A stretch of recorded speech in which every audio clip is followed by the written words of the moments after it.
Good morning students of standard 6. This is our third video of civics chapter 2, striving for equality. Now students, we will see here that we will see about striving for equality. What is that striving for equality?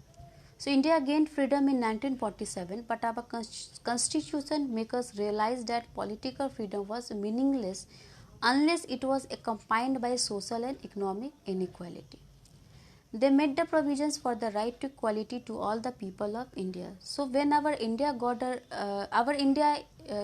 got freedom in 1947, and at that time it was accompanied by the social and economic equality. Okay, it was realized that political freedom was meaningless, means political there was no value of political freedom. It means that when we accompany the social and economic equality, and they made the provision for the right to equality, so means when right to equality means when all the peoples are equal in our society, then only we can say that our India got the freedom.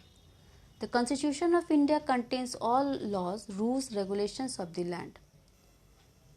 First of all, we will see here that Article 14. There are some rules and regulations which were made. There are some rules and regulations which were made implemented by our Constitution. So, according to that, the first article it is here, the Article 14. It says that the Constitution guarantees to every person equality before law and the equal protections of law within the territory of India. Article 14 it says that every person in our society, they all are equal in front of law. They all are equal in front of law and the equal protection of law within the territory of India. Means they all are equally protected by the law and the territory of India. Means in our country they all are equally protected. All the people are equal in front of the law. Okay. So and everyone is equal in our society. The first article, Article 14, it says. Next, Article 15, it says that the Constitution does not allow any discrimination on the ground of religion, race, caste, sex, place of birth. Article 15, it says that our Indian Constitution, it does not allow any discrimination, means any discrimination is not allowed in our Constitution, means differentiation is not allowed in our constitutions on the basis of religion, sex, race, caste or place of birth. Article 16, it says that our constitutions provide equality of opportunities to all citizens in matter of public employment. Article 16, it says that there is equal opportunities to all the citizens in their employment. Like reservations can be made for women.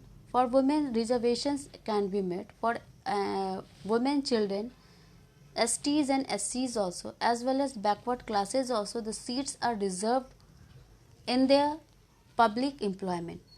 Okay, as well as physically challenged peoples, minorities also, the seats are reserved in schools, colleges and offices. Article 17, it declares that the untouchability is abolished and its practice is forbidden in any form. Article 17, it says that untouchability, it should be removed from our country. In this way, the Constitution of India provides for the freedom of speech, freedom of religion and religious practices. There is no official religion in India. All religions are equal before the eyes of law. No religion official in India, means India is a secular country where all the peoples have right to follow any religions. Even all the religions are also equal in front of law.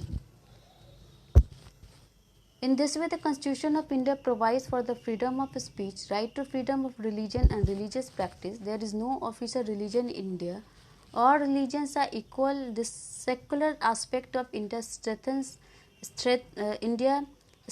the democratic policy of our nation and provides sustenance to our diverse culture.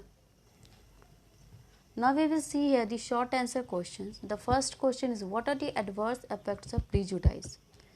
So we can see here, due to the prejudice or stereotype, discrimination and inequality leads in our society. So prejudice, it causes harm to the society because it is based on bias. It prevents us from getting closer to each other. It's showing the tolerance, it respecting other cultures and developing better understanding about people. It, such negative attitude or opinions hurt the feelings and prevent the harmonious living in a society.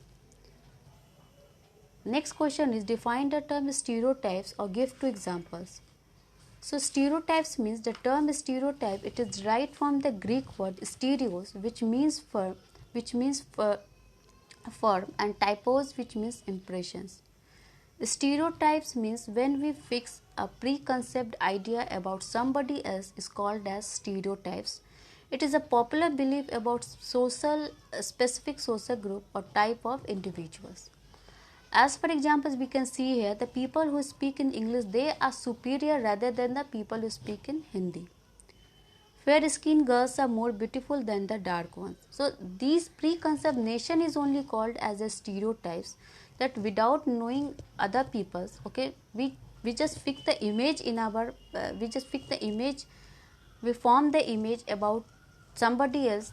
Okay, this is only called as stereotypes.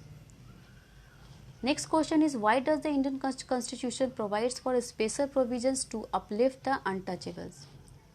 So as I have said, Article 17, it says that untouchability should be abolished from our country.